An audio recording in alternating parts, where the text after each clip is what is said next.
Ngiyanibikelela nonke ababukeli be-Black Life TV kuphela ku-Black Fair khona lo mbukiso. Igama lami nginguStufuza Dlanga Mandla Zulu. Ungigwenyankomo umsavukazi umvuleni intokazi ezala Mamkhize. Namhlanje ngivashela usisi wami uzongichazela kabanzi ukuthi yini le ayifihlile asefisa ukuyidalula. Sesimuzi ukuthi engabe usiphatheleni sawubona. Yebo sanibona njani? Phela kanjani? Ngiyaphila sis. Okay right now. Ubuya kuphi ngohlala? Igama lami nje ukuqala nguMfezeko Sithole. Awuvumelekile usho igama? Ngumele? Yes, cause imfihlo. Okay, ngihlala eNtuzuma. Tuzuma. Yes. Ikhona la khule khona? Yes. Oh all right. So bayinjani impilo usakhula? Impilo ekhaya nje behlanganisa njengabantu bonke. Sikhule nje sabantu besingambile kahle kodwa besizama. Kube kuphileka kodwa. Yes, bekuphileka. Uphansi kwesandla sababa nomama noma ukhuliswa ugogo noma u-auntie nje umndeni ubume kanjani? Ngihlala nomama nobaba nosisi wami abancane. Usisi wami omdala bengahlali nathi kodwa behlala khona ka eNtuzuma. Oh all right. So ithini ke imfihlo? Ufihleni le usufisa ukuyidalula manje? Imfihlo yami ithi ngoba sihlala nje ekhaya singekho right. Usisi wami behlala eNtuzuma. Akukho eduze nasekhaya kodwa section iyodwa. Usisi wami ehlala lapho behlala nomuntu wakhe ba right bekuyena umuntu osisizayo kakhulu ekhaya makuthi khona mhlawumbe konke esiyidingayo isendela imali isendela imali sithengele ukudla nje sinakekela njengosisi wethu omdala. Kwathi ngelinye ilanga ngacela uzohlala naye. Ngacela uzohlala naye ngaqama mama ngathi ngifuna ukusondelela isikole because isikole besiseduze kwala ehlala khona. Kahlahle bengihalela impilo yakhe. Oh ucela ukuhlala naye njengoba nakukhalela impilo. Bengihalela impilo yakhe behleze postile ngibona ukuthi hayi ba right nomuntu wakhe. Futhi mangifuna imali besinikeza nasekhaya so bengibona bengihalela nje kakhulu impilo yakhe. Izinto ayipostayo izinto azenzela umuntu wakhe belokhu ngihalela. Okay. So wena ubuhalela impilo yakhe kuphela noma ubuhalela umuntu wakhe? No, bengihalela impilo yakhe nje bengifuna ukuthola lempilo le ayiphilayo bengamhalela umuntu wakhe. Okay. And kwenzakalani ke emva lokho? Wangaba nankinga usisi wami ukuthi ngizohlala naye washizo wamtshela ke umnyeni wakhe ukuthi hayi uzofika nasekhaya izohlala nathi wangaba nankinga hayi ngahlala nabo ke ngilokhu ngifunda ke ngifunda ecollege eseduze kwalabo bahlala khona. Hayi ke ngalokho ngihlala ke mangihlala khona ngigcine sengidevelop ama feelings for umuntu kasisi wami. Mangidevelop ama feelings ngilokhu ngenza ngazo zonke indlela zokuthi abone naye ukuthi hayi lo muntu uyangifuna. Ukushiya kangakanani ubhuti lo ngokweminyaka? Una 34 mina ngina 24. Oh okay. Yes. So bengilokhu ngenza izindlela nje eziningi zokuthi abone ukuthi ngiyamthanda noma ngiyamfuna ngihlezi ngenza lezo ndlela lezo. Amphathini naye ke shuthi wabona wagcina elingeka ebona kwaba ukuthi ke ngilala naye. Mangilala naye ke Kuphi? Khona endlini kasisi wami. Usisi wami usisi wayesemsebenzini ngalelo langa lokuqala wayesemsebenzini. Lesikhathi ubuyangena ebusuku ebuyangena emini ngalelo langa wayengena ebusuku ngabuya esikoleni nje kungekho umuntu ngangiplanile kahle vele yonke lento le ukuthi mangabe efika nje lo muntu lo ngizomenzela izinto ukuthi abone ngangihlezi vele ngilokhu ngizenza enganaki kwathi ngalelo suku esho ukuthi naye wabona ukuthi hayi ngeke lengane noma ngathi1 iyangifuna vele so sagcina sesilalile kanjalo masilala hayi akuseni mayifika usisi wami kube ngathi akwenzanga ngalutho alokho ngiziba ngilokhu phithi ngiqhubeke ngenza lezi zinto ukuthi abone vele ukuthi ngiyamfuna vele silokhu siqhubeka ke ngilala naye up until naye aza kugcina develop ama feelings ami esengithanda naye mase sengithanda athena kuzomela amtshele usisi wami ukuthi mina bengilala naye because useyangithanda yena uzohlukana futhi nosisi wami angithembisa uzohlukana naye mangabe emtshela ngithi mina ngamtsheli because ngiyasaba kahlahle bengisaba usisi wami bengenzela yonke into bengibona ukuthi uma kuthi yaphuma lemfihlo le obvious uzongiphindisela ekhaya uyaphela yonke lento le ade seyinayo ngamcela ukuthi angayenzi ke lonto le athi hayi okay uma kuthi isikhathi siyahamba kodwa kuzomela amtshele because yena useyangithanda nosisi wami besebona ukuthi umuntu wakho useshintshile inkingi leyo besebona umuntu obekhalela kuyena mina because akanabo abangani bekhalela kumina ngitshela ukuthi usisi mekhali ukutshela yonke into bengitshela yonke into ukuthi hayi umuntu wami ngimqondi kahle ngiyacabanga ukuthi uyacheatha because nje ungishintshele akasayena lo muntu ade uyena nambe ngimduduza ke ngingalisho iqiniso lo ngimduduza ngimtshela ukuthi hayi mhlawumbe akacheathi mhlawumbe nje unenkinga emsebenzini yabo kodwa bengibona kahle ukuthi vele seshintshiswa ukuthi vele besengithanda nami bese ngibona ukuthi useyangithanda vele nami ke lapho bese ngiqala sengimthanda kwangempela kodwa benganaso isibindi sokuthi ngimtshele usisi wami So ukuthi wena awufuni ukuhlukanisa usisi wakho nomuntu wakhe, wena uthanda umuntu wakhe manje. cha manje Wena kahle kahle ufuna kwenzekeni-ke wena-ke? manje into engifuna yenzeka ukuthi ngifuna usisi wami ahlukane naye manje. Cause ngimtshelile naye kahle usanele igama lakhe. Ngimtshelile ukuthi ngicela amtshele usisi wami ukuthi abahlukane because nami angeke ngisakwazi ukuyimela lento le. Abahlukane nje asibe nesibindi simtshele bahlukane because nami ngiyamthanda-ke manje. Iyona inkinga le ukuthi nami ngiyamthanda and akwazi lokuqhubeka kwenzeka kanje. Angeke azakwazi ukuthi aqhubeke ajone nathi sobabili. Manje ekutsheleni kwakho ukuthi abahlukane uthi akwenzeke ini? Uthi akube khona ubutha phakathi kwakho nosisi wakho noma uthi nje sithini story kahle kahle? Mina angazi kodwa mawukuthi uzokwazi ukuthi angixolele engangixoleli. Kodwa-ke into engiyaziyo ukuthi mawukuthi uyangizonda ngalento ezowenzeka uyangizonda because nami ngiyamthanda ayikho into engizoyenza. Iyona into engizomtshela yona ukuthi usanele ngiyamthanda and ayikho into ezowenzeka ayikho into ezoshintsha futhi ngoba ngiyazi ukuthi nawe uyangithanda. Usanele engakafiki empilweni zenu beni-close kangakanani nosisi wakho? Yo si-close kakhulu nosisi wami sixolana yonke into. Akanabo abangani kahle kahle bekumina umngani wakhe ngimtshela yonke into. Usisi wami una-28 mina ngina-24 sho ngishaya ngeminyaka emincane. Ngitshela yonke into si-close nje kakhulu imina umngani wakhe. Si-close ngale ndlela le. Uwumuntu kanjani i-personality yakhe? Usisi wami umuntu ophansi. Akwazi nje ukukhuluma umuntu ophansi umuntu onenhliziyo enhle umuntu okanjalo nje umuntu ophansi kahle kahle. So mawubhekile ngalento le yenzakalayo njengamanje uzobe sekuthatha kanjani? Yo angifuni ungasho shame ngiyabona ukuthi lento izomphatha kambi. Angazi noma uzokhona ukuthi angixolele mhlawumbe kuzothatha isikhathi ukuthi angixolele kodwa njengomuntu engimaziyo mhlawumbe ngangixolela kodwa hayi manje because ngiyazi naye ukuthi uyamthanda uSanele. Into engiyaziyo leyo futhi baningane ke. So wena ngokwakho ukhetha umuntu ongaphandle kuUSanele okudlula igazi lakho usisi wakho? Ngiyamthanda inkingi leyo. Ngiyamthanda and ngenza noma yini. Yabona nje ngiyazi ukuthi ngenzeka ukuthi uzongizonda emva kokuthi azwe lento le kodwa ukuthi ngiyamthanda nama ayikho into engizoyenza. Yena uSanele ubukeka ethanda wena manje ngoba nakho kusasekusha noma uyamthanda usisi wakho uyikona ukuthi mhlambe bebesaney'nkinga thizeni?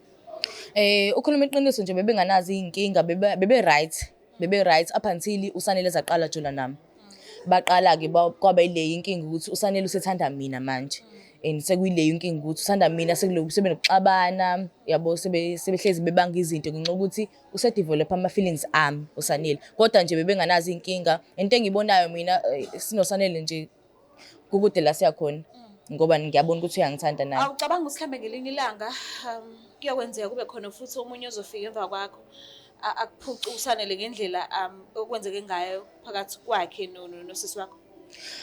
Angicabangi kanjalo cause ukuqala kwami ngithanda noSanele kube nzima nje ukuthi cause belokhu esho ukuthi i-wrong lento ayenzayo kusisi wami ngikubona nami ukuthi lapho wayesenziswa wayeyikhuza kahle kahle wayeyikhuza up until ugcine ngithanda naye. So angiboni ukuthi mhlambe ngakhona umuntu ozofika aphinde ahlukanise mina noSanele.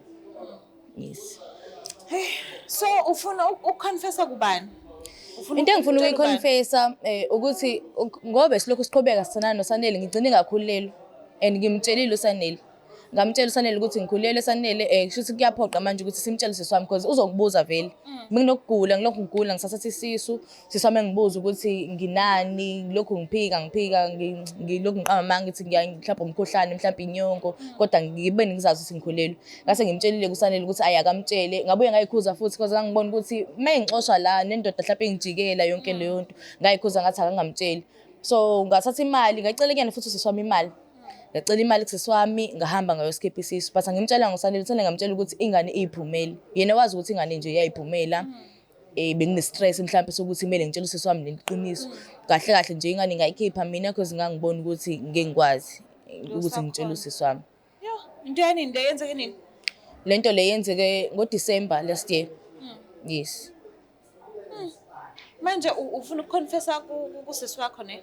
Yes ngifuna ukuconfessa kubo bowu-2 because ngifuna ukutshela uSanele ukuthi kahle kahle isisi asiyiphumelanga ngasikhipha isisu. Ngiphinde ngitshele nosisi wami ukuthi benginengane kaSanele ngayikhipha ngimtshela nanokuthi uSanele ngiyamthanda angeke ngize ngikwazi ukuhlona naye.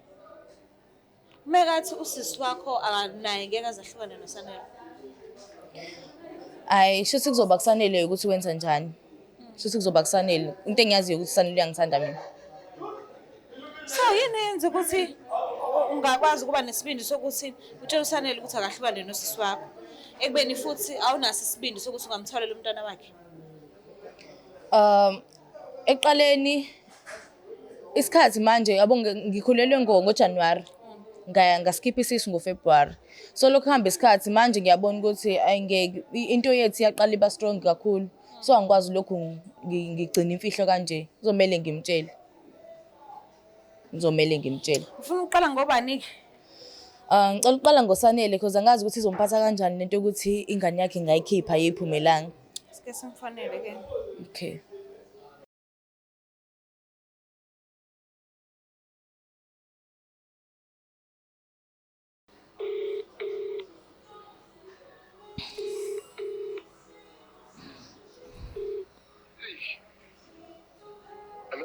Sabona kunjani?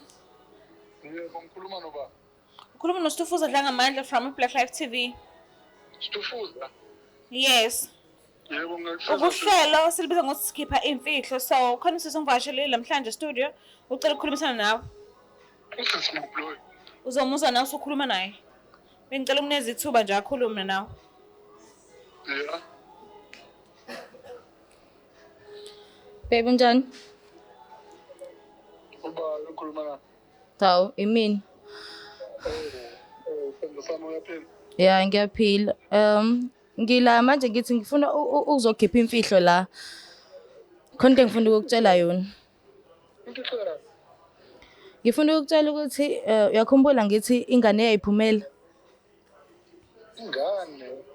Awumebhebe, letho bese mhlawumbe walinda sikhulume endini okanye kanjani indaba. Mengeke ngize ngikwazi ukuthi ngikutshele ngikubone. Ngcono ukuthi ngibone ukuthi kungcono ukuthi ngize la ngizokhipha la imfihlo yami. Ngifuna ukutshela ukuthi ingane ayiphumelanga ngayikhipha ingane because ngangisaba. Ilapha. Ngikwi-TV manje. Ukwi-TV manje? Yes. Hayi uthi uyadlala wena. Ngiyakutshela bengifuna ukutshela ukuthi bengeke ngikwazi ukuthi ngikutshele ngikubone ngcono ukuthi ngizokutshela la because angazi ukuthi uzofila kanjani. Manje imfihlo yethu uzoyitalula nje kuze umhlaba wonke. Shuthi leyo nto ezowenzeka. Hayibo. Yini le awukhulume ngikuze imfihlo iningi ngoba mina ngabeka it's right. Yonke into ihamba kahle. Uyakhumbula ngithi ingane yayiphumela? Yeah. Yayiphumelanga ingane. Ngacela imali kusisi wami ngahamba ngoskipha isisu because ngangeke ngize ngikwazi ukuthi ngimtshele usisi wami ukuthi ngikhulelwe ingane yakho. Yazi umsangano ke lo mtshela wona. Yazi umsangano ke phela le insamba theka phela lo mtshela wona. Hayi ngiyazi. Ngiyaxolisa kodwa nje iqinisi lelo ukuthi ingane ngayikhipha. Kahlahla ngeke ngize ngikwazi ukuthi ngitshele usisi wami ukuthi ngikhulelwe ingane yakho. Ngisanda kufika. Awuthi uyadlala abakukhombile ngesibhamu mhlambe la ukhona kwenzakalani ngempela ngawo. Hayi bosangiqinisile ngiserious la. Yazi angikholwa le nto isho kumina. Ngiqinisile bethi ngiyaxolisa kakhulu kodwa ngeke ngize ngikwazi ukuthi ngichaze kusisi wami ukuthi ngikhulelwe ingane yakho. Uyazizwa ukuthi uthini? Ngiyazizwa ukuthi ngithini Sanele. Uyimali wena uzama ungitshela ukuthi wabulala umuntu ongenacala. Kahle kahle isimo sasingiphoqa ngalesa sikhathi because ngangisaba kwangempela. And ngangazi ukuthi wena vele ngeke uzuvumelane nami noma kuthiwa ngangekutshela.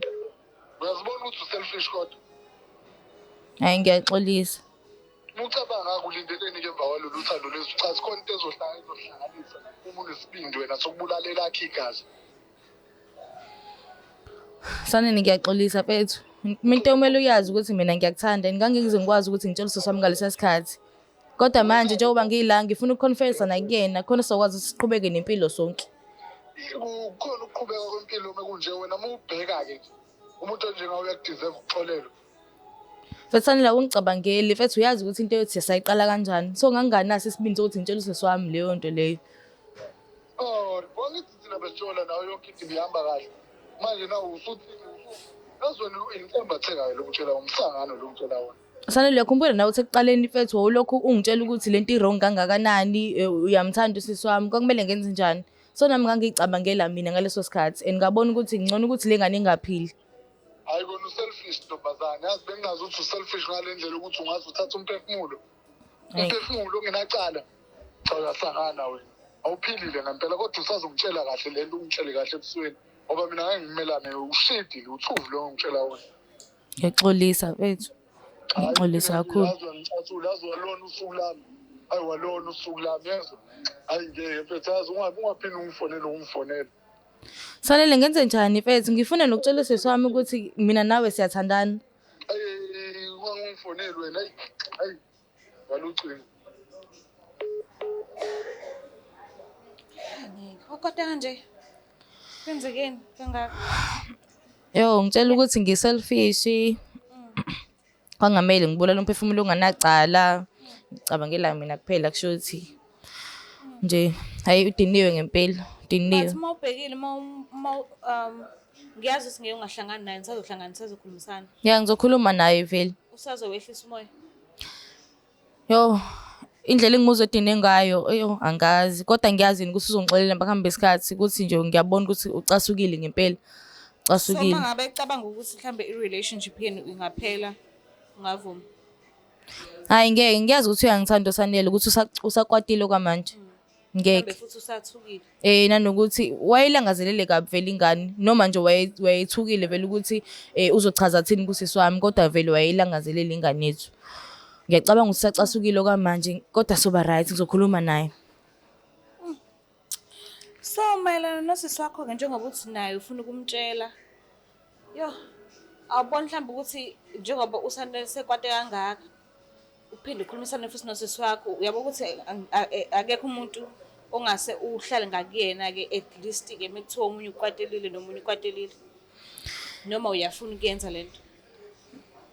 Yo, ngicela uqale ngikhulume noSanele kuqala. Yabo, because angazi ukuthi yonke lento le ngiyabona ukuthi imcasulile yena kodwa angazi ukuthi iziphi inqumo azoyithatha yabo. Ngcono ngiqale ngikhulume naye mase ke ngiyaqhubeka nokuthi singanani because kumanje ukwatile mawubhekile usazophendula i-phone call yakho. Hayi ngizovele ngekuyena ngikhuluma naye ngimbone because shilwazi ngiyacabanga ukuthi ngoba ethe ngingasamfonela vele ngiyasayibamba ikholi yami. Ngizohamba ngiyokhuluma naye ngiyazi ukuthi uzowehlisa umoya mase ngimchazela kahle. Wazi ngavele simfonela usisi ufe once ungakakhulumi naye uSanele. Hayi ayikho inkinga singamfonela usisi wami. Ungafisa ukuthini kuyena? Ngifuna ukumtshela nje ukuthi ngiyaxolisa kakhulu ngiyazi ukuthi wangamukela ngezandla ezifudumele emzini wakhe ngumntana kubo bemfana nomngani wami kodwa ngifuna ukumtshela ukuthi ngiyaxolisa ngithandane nomuntu wakhe ngakhulela ingane yakhe ingane nomuntu wakhe ngayikhipha ngeza sokuthi bengisaba ukuthi ngimtshele ukuthi sengikhulele ingane yomuntu wakhe kodwa futhi ngifuna ukumtshela ukuthi ngeke ngize ngikwazi ukuhlukana naye uSanele because ngiyamthanda iyo into engifuna ukumtshela yona le. Alright. Singabe sapholisa amaseko sikezwele simfanele nje straight usisi wakho.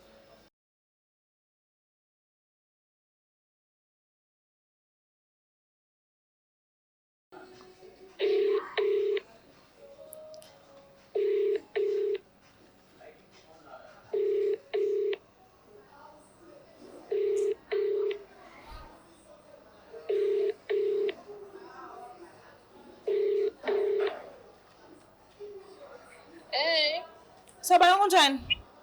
Ngiyaphila njani? Ngiyaphila nami. Unaso isikhathi singakhona ukukhulumisana? Yebo, ngikhuluma. Alright, ukhuluma noSitufuza la ngamandla ezulu from Black Life TV.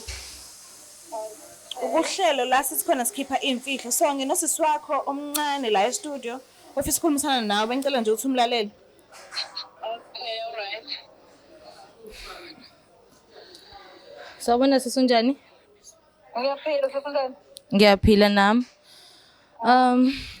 Ngize la kuhlelo ngizokhipha imfihlo. Kahle kahle benginemfihlo nje isikhathi eside.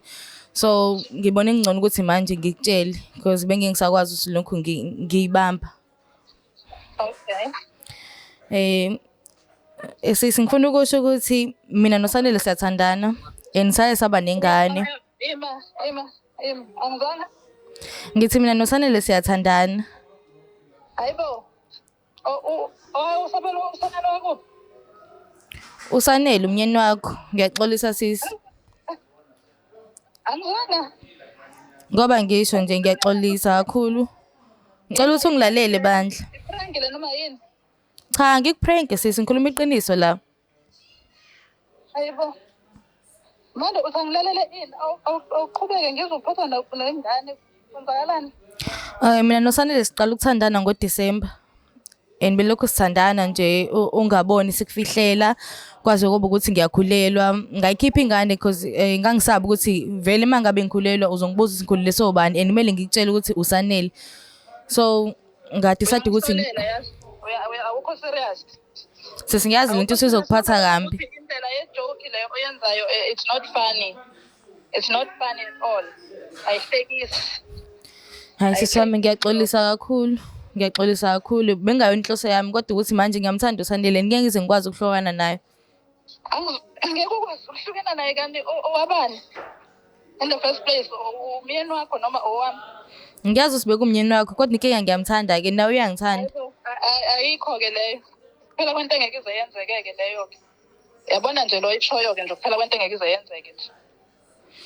Hayi sisi ngiyaxolisa kakhulu kodwa nje ngoba ngisho uSanele ngiyamthanda ngeke ngikwazi ukuhlukana naye ikona lokho. So uma ukuthi mhlawumbe uzongizonda angazi ngempela seswami ngoba nami ngeke ngize ngikwazi ukuthi angizokuzonda kuphela nje uzongiphumela nasendlini yami. Angikugcina nje ngokukuzonda kuphela uzongiphumela nje kodwa ke yena lo uSanele ke wakho komthanda kakhulu usala khona yena.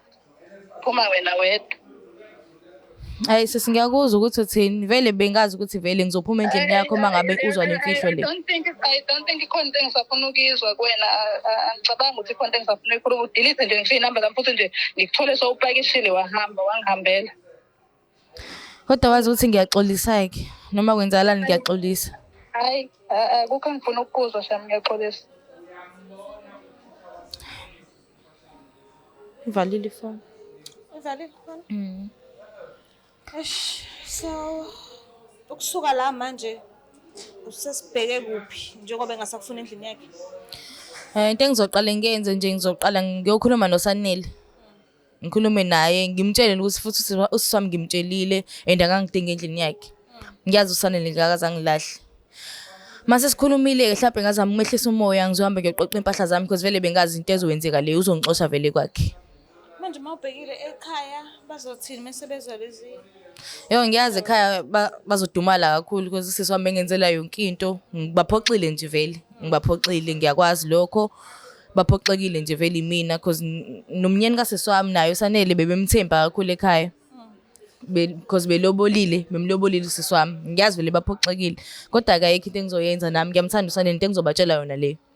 So mawusuka endlini yaseswakho uyohlala ekhaya noma mhlawumbe uzozitholela indawo yakho yokuhlala? Ngizomtshela uSanele ukuthi akathole indawo esohlala kuyona. Into engiyaziyo ukuthi mina ngizohamba naye. Ngiyazi akwazi usasana usisi wami. Into engiyaziyo leyo. Akukwazeki. Bathi uyama usisi wakho uthi yena uSanele akayindawo wena umuntu angamfuni. Hayi kusho yena lokho ngiyamuzwa vele uthi vele mina ngizohamba uSanele uzosala. Into engiyaziyo mina uSanele uyangithanda and ngoba esho naye ukuthi vele asimtsheleni usisi wami. Ngeke zaqhubeka ahlale naye.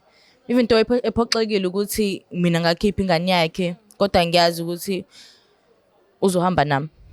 Awugqoka icathulo zasisi wakho ube uyena wena ubungacabanga ukuthi bekufanele kwenzeke kanjani? Lento inzima ngempela ngiyazi vele imphethe kambi. Into ekumele ayenze yena ukuthi amkele nje. Amkele ahambe yosho ekhaya, amkele akhulume nobaba engane yakhe. Kodwa nje amkele. Angazi ucabangani ngekhama? Into engiyaziyo ukuthi impilo asiyazi vele. Impilo asiyazi. Mhlawumbe vele uSanele kokumuntu wami vele ukuthi ngimthole ngendlela eronki. So ngiyazi ukuthi vele ikhama ikhona kodwa mawukuthi umuntu wami.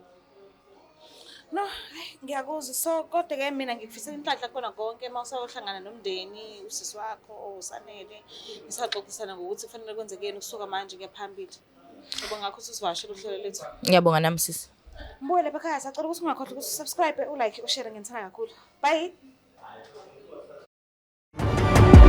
It's the Black Life TV.